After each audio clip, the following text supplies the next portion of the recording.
Asal-usul Tanjung Lesung. Kisah dari Provinsi Banten. Tanjung Lesung adalah salah satu wisata yang populer di Kota Pandeglang, Provinsi Banten. Kawasan wisata Tanjung Lesung merupakan sebuah daratan berbentuk lesung yang menjorok ke laut dan memiliki luas sekitar 1.500 hektar. Nama Tanjung Lesung sendiri diambil dari Kampung Lesung yang memiliki kisah asal-muasalnya sendiri.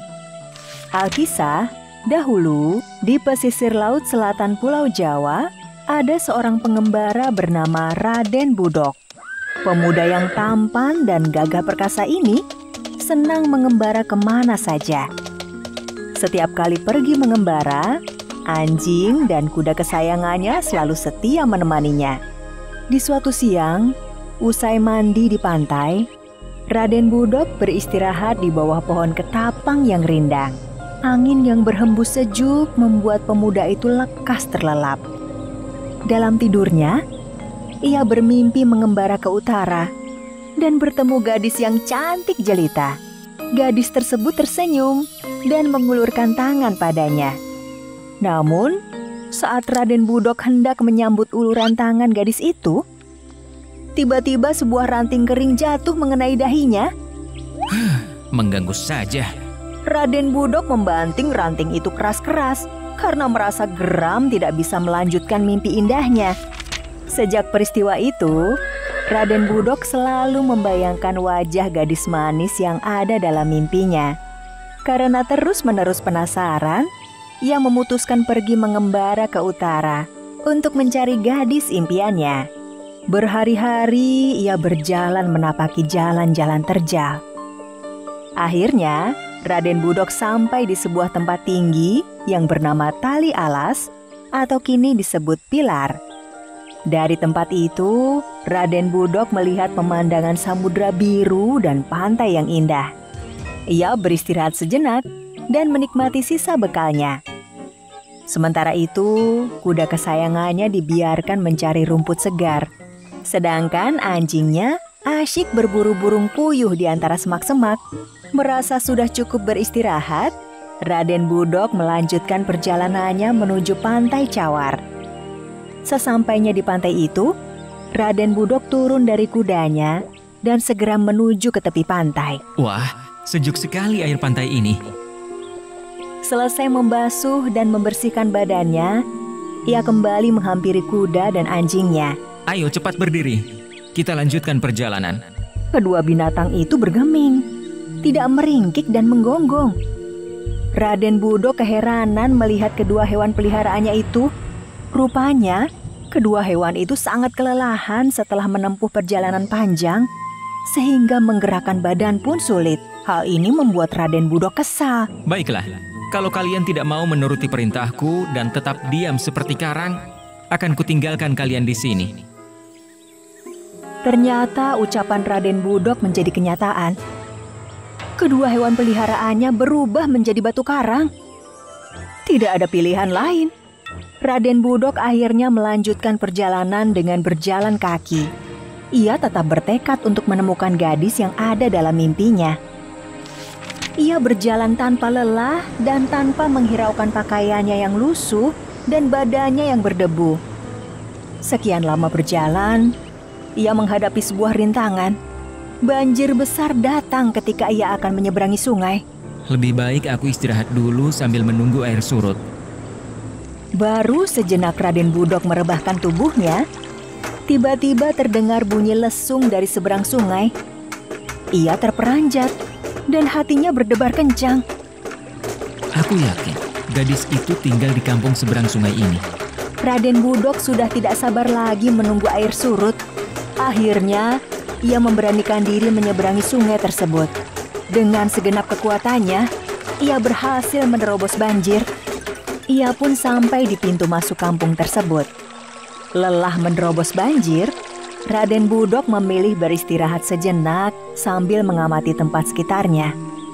Namun, lagi-lagi alunan bunyi lesung yang merdu kembali terdengar.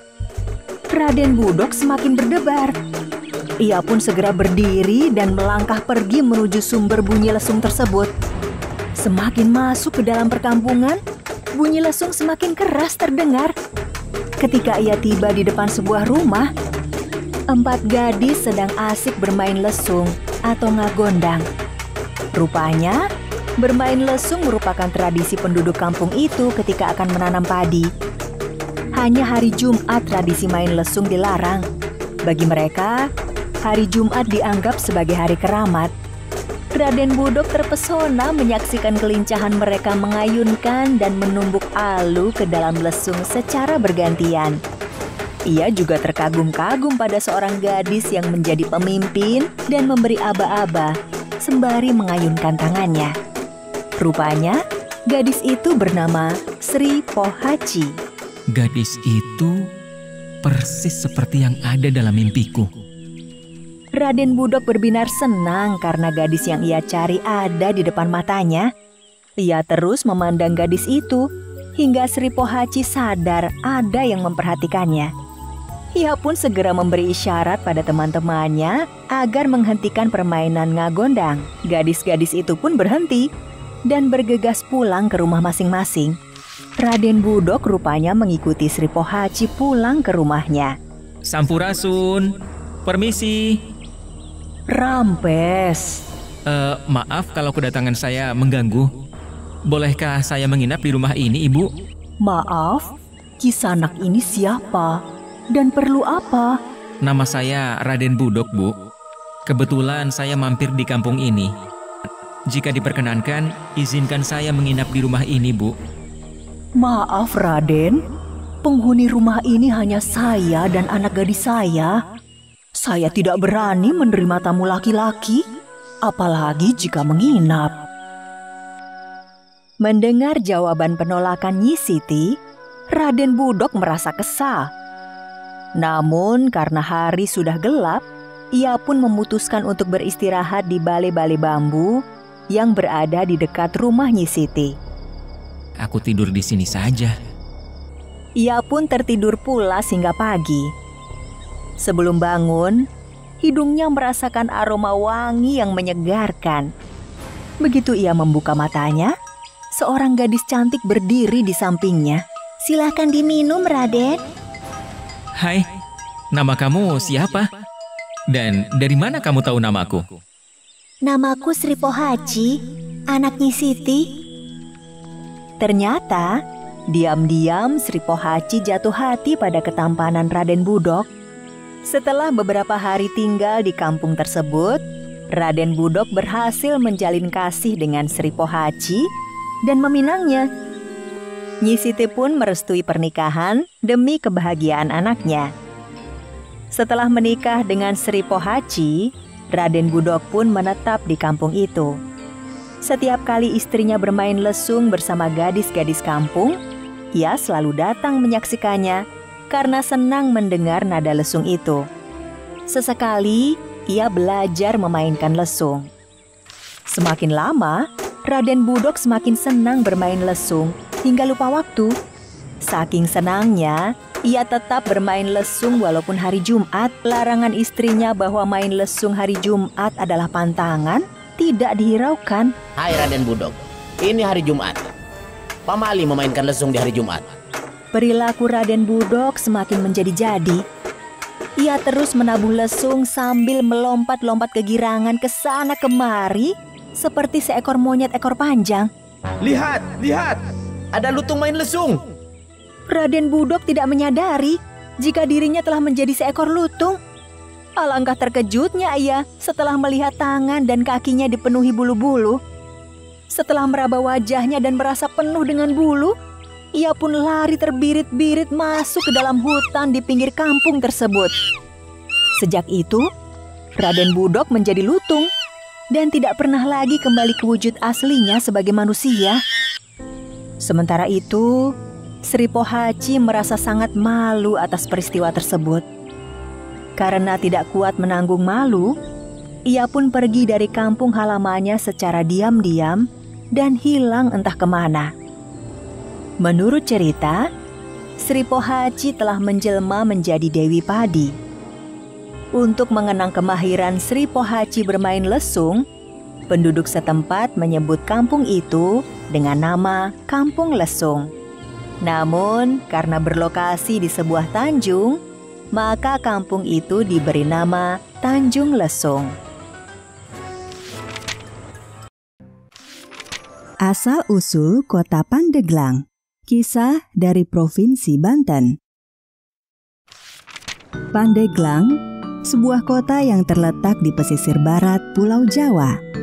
Kota ini masuk ke dalam Provinsi Banten, sebuah provinsi hasil dari pemekaran Provinsi Jawa Barat pada tahun 2000. Sebagaimana kota-kota lainnya di Nusantara, Pandeglang juga memiliki cerita mengenai asal-usulnya. Pada zaman dahulu kala, tersebutlah seorang gadis nan jelita bernama Putri Arum. Karena wajah jelita dan sifatnya yang mulia, banyak pangeran yang datang meminangnya. Suatu hari, datanglah dua pangeran yang bernama Pangeran Sai Baguslana dan Pangeran Cunihin. Kedua pangeran tersebut merupakan teman satu perguruan. Hanya saja, kedua pangeran itu memiliki sifat yang saling bertolak belakang. Pangeran Sai Baguslana bersifat baik, sedangkan Pangeran Cunihin bersifat buruk. Karena itulah, Putri Arum kemudian memilih Pangeran Sai Baguslana sebagai calon suaminya. Aku tidak akan membiarkan mereka menikah. Aku harus memberi pelajaran pada Sai Baguslana. Sepertinya, Pangeran Cunihin membuat sebuah ramuan yang diberi sebuah mantra. Dan hari itu, Sai Baguslana. Cunihin, apa yang... Tanpa menunggu lama, Pangeran Cunihin menyiramkan ramuan yang telah diberinya mantra ke arah wajah Pangeran Sai Baguslana. Hai Baguslana, bukan hanya tubuhmu yang menjadi tua renta. Semua kesaktianmu juga telah musnah. Kakek tua, siapakah engkau ini? Ampun guru, ini Ananda, Sai Baguslana. Astaga, muridku, kenapa kamu bisa seperti ini? Pangeran Sai Baguslana pun menceritakan perbuatan Pangeran Cunihin kepada gurunya. Sungguh menyesal aku memiliki murid seperti Cunihin. Sungguh murid tidak tahu diri. Baguslana, buatlah gelang besar yang bisa dilewati manusia. Jika Cunihin melewati gelang itu, maka kamu bisa kembali seperti semula dan Cunihin kehilangan semua kesaktiannya. Pangeran Sai Baguslana menuruti apa yang disampaikan oleh gurunya. Dia mendatangi sebuah kampung dan membuat gelang. Warga kampung pun menjulukinya dengan nama Ki Pandegelang. Sementara itu, Putri Arum yang tidak mau menikah dengan Pangeran Cunihin melarikan diri ke sebuah hutan. Putri Arum juga bingung, tiba-tiba saja Pangeran Sai Baguslana menghilang. Putri Arum ternyata melarikan diri di sebuah hutan yang letaknya tidak jauh dengan kampung Ki Pandegelang. Dan sudah menjadi takdir, Ki Pandegelang yang sedang berada di hutan melihat Putri Arum yang sedang menangis. Maaf, siapakah Tuan Putri ini? Mengapa sendirian di tengah hutan seperti ini? Maaf, kakek ini siapa? Nama saya Ki Pande. Kampung saya tidak jauh dari hutan ini. Saya melihat Tuan Putri sendirian di hutan ini. Nama saya Arum. Saya melarikan diri karena tidak mau menikah dengan lelaki yang berwatak jahat. Putri Arum menceritakan tentang calon suaminya yang tiba-tiba saja menghilang, serta Pangeran Cunihin, lelaki berwatak jahat yang memaksanya menikah. Ki Pande alias Pangeran Sai Baguslana tentu saja sejak awal mengenali Putri Arum. Dia memang sengaja menyembunyikan penyamarannya. Ki Pande sepertinya sudah menemukan jalan keluar. Tuan Putri, sebaiknya Tuan Putri terima saja lamaran Pangeran Cunihin. Tapi berilah syarat agar Pangeran Cunihin melubangi sebuah batu keramat di pinggir pantai. Batu itu harus dilubangi hingga bisa dilewati manusia. Dan berilah waktu selama 3 hari saja. Hanya itu? Pangeran Cunihin pasti bisa melakukannya dengan mudah. Iya, benar sekali. Tetapi melubangi batu keramat itu dalam waktu 3 hari akan membuat setengah kesaktian Pangeran Cunihin menjadi hilang. Setelah itu? Setelah itu, serahkan kepada hamba.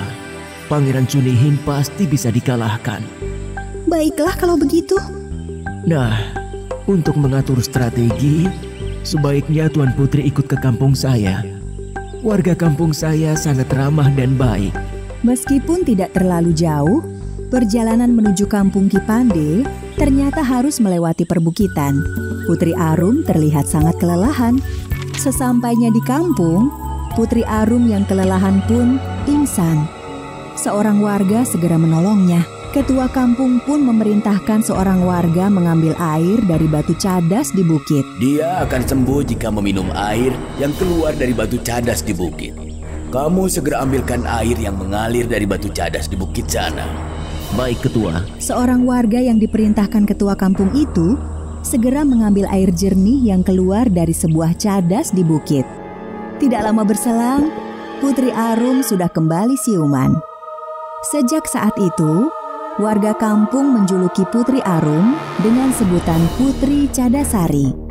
Setelah mengatur strategi dengan Kipande, Putri Arum segera kembali ke istana dengan diantar oleh beberapa warga kampung.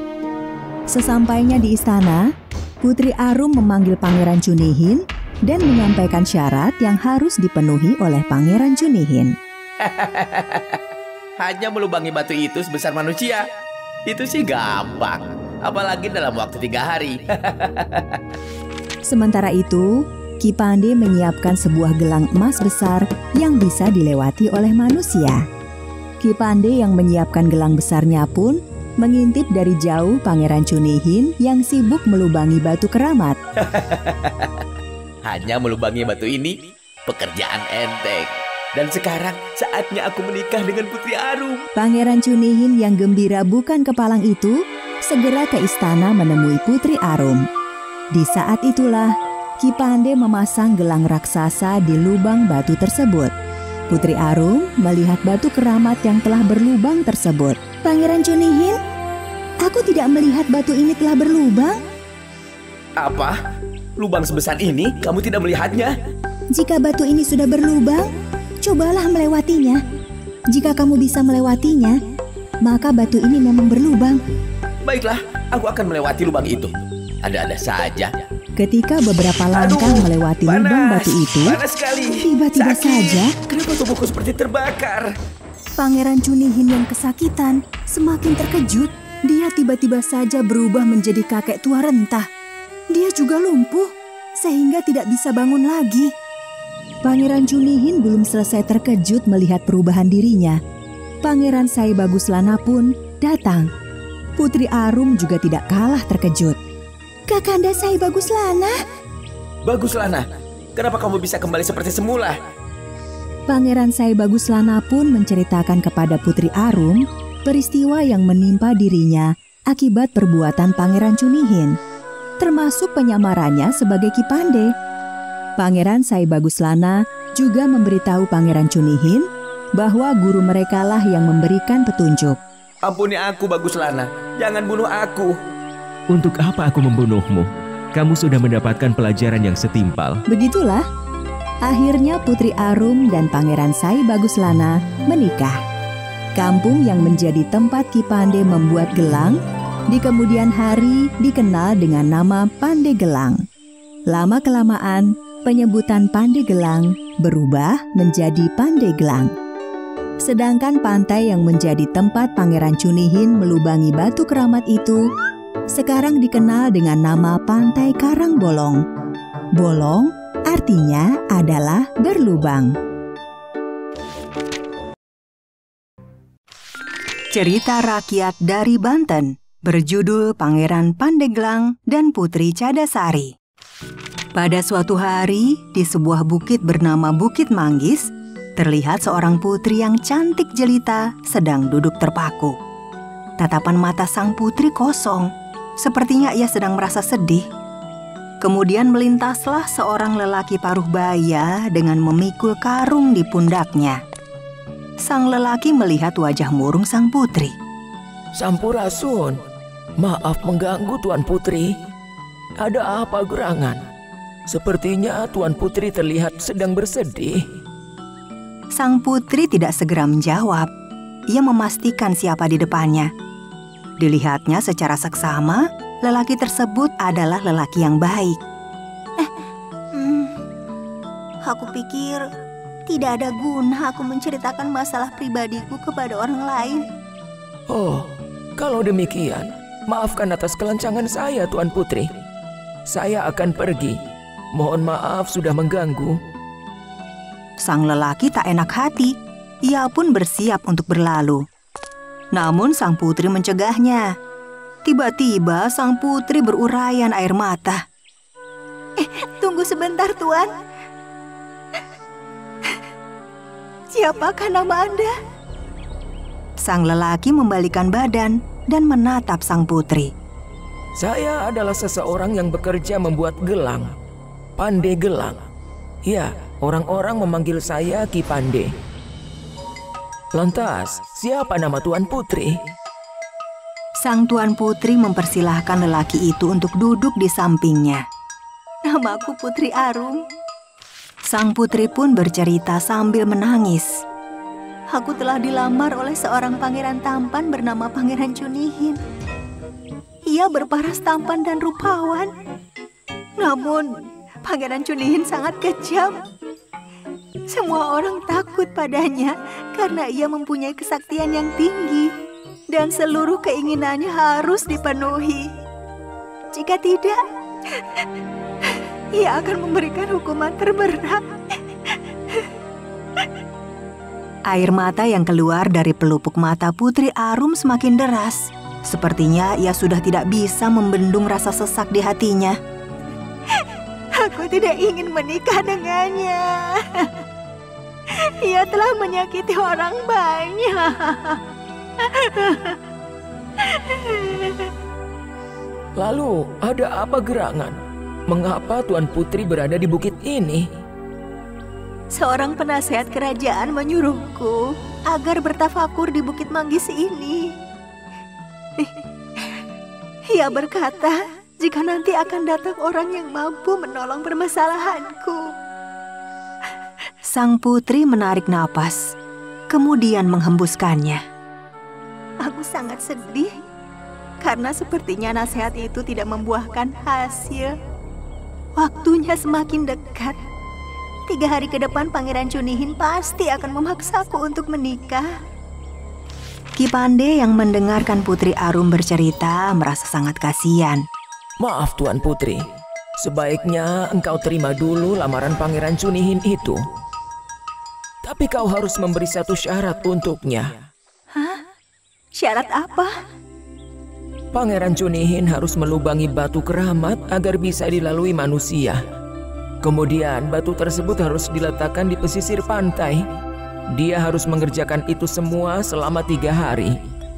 Bukankah itu syarat yang mudah untuk dia lakukan? Tapi tidak semua orang mau melakukannya, Putri. Karena melubangi batu keramat bisa menghilangkan setengah kesaktian orang. Setelah mendengar penjelasan Ki Pandai, Putri Arum pun setuju. Baiklah, itu syarat yang bagus. Akan aku coba katakan kepadanya. Ki Pandai pun mengajak Putri Arum ke tempat tinggalnya. Tuan Putri, maukah engkau mampir sebentar ke rumahku? Kita berbincang di sana. Baiklah, ayo. Mereka pun pergi dengan Ki Pandai yang masih memikul karung di pundaknya.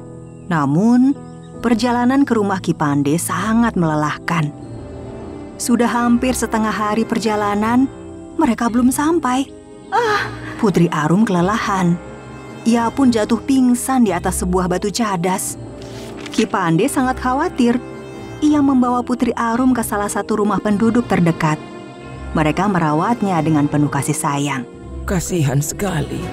Ia pasti kelelahan dalam menempuh perjalanan. Kami akan merawatnya dengan baik. Kemudian seorang sepuh kampung datang menemui Ki Pandai dan Putri Arum yang masih lemas. Bagaimana caranya agar ia lekas sembuh? Ia harus minum air gunung yang memancar dari cadas. Penduduk di kampung itu pun bergegas mencari sumber mata air batu cadas. Ini, sudah aku bawakan air gunung dari batu cadas. Setelah sang putri meminumnya, keajaiban pun terjadi. Putri Arum menjadi sehat kembali. Penduduk kampung itu kemudian memanggil Putri Arum dengan sebutan baru, yaitu Putri Cadasari. Terima kasih, kalian sudah menolongku. Sementara itu, Ki Pande mempunyai rencana baru. Ia membuat sebuah gelang berukuran besar. Gelang itu akan dipasang pada lingkaran batu keramat yang dibuat oleh Pangeran Cunihin. Waktu yang ditentukan untuk menikah pun tiba. Pangeran Cunihin menemui Putri Cadasari. Kita harus segera menikah, Tuan Putri. Ada satu syarat yang harus kau penuhi. Apa? Pasti dengan mudah aku bisa melakukannya. Putri Arum pun memberitahu syaratnya dan Pangeran Cunihin menyanggupinya. Tak lama, Pangeran Cunihin menemukan batu keramat yang dijadikan syarat itu. Pasti ini batunya. Kemudian, sang pangeran membawa batu tersebut ke pasisir yang indah. Diam-diam, Ki Pande dan Putri Cadasari mengikutinya dari kejauhan. Mereka menyaksikan apa yang dilakukan Pangeran Cunihin. Bagaimana jika dia berhasil? Semoga saja tidak. Sesaat kemudian, batu keramat itu retak dan berjatuhan. Lubang besar telah dibuat di tengah batu keramat itu. Nah, berhasil. Aku berhasil melakukannya. Tuan Putri Arum akan segera menjadi permaisuriku. Pangeran Cunihin pun segera berlari mencari Putri Cadasari. Kesempatan itu tidak disia-siakan oleh Ki Pande untuk memasang gelang besar pada batu keramat yang sudah berlubang itu. Namun, Pangeran Cunihin memergokinya. Hei tua bangka, rupanya kau masih ingin bersaing denganku ya? Bukankah pernah kukatakan bahwa kau tidak pantas menjadi pemenang? Kau hanya pecundang. Mendengar ucapan itu, Putri Cadasari terkejut. Mereka berdua seakan saling kenal. Pangeran Cunihin menarik tangan Putri Cadasari. Ia sebenarnya tampak gugup, namun tetap terlihat tenang. Lihatlah Putri, aku berhasil. Kalau kau tidak percaya, aku akan melangkah melewati batu keramat ini sebagai bukti. Tidak berpikir lama, Pangeran Cunihin melangkah melewati lubang batu keramat yang telah dibuatnya. Namun sang pangeran merasakan sakit yang parah. Ia berteriak sangat keras.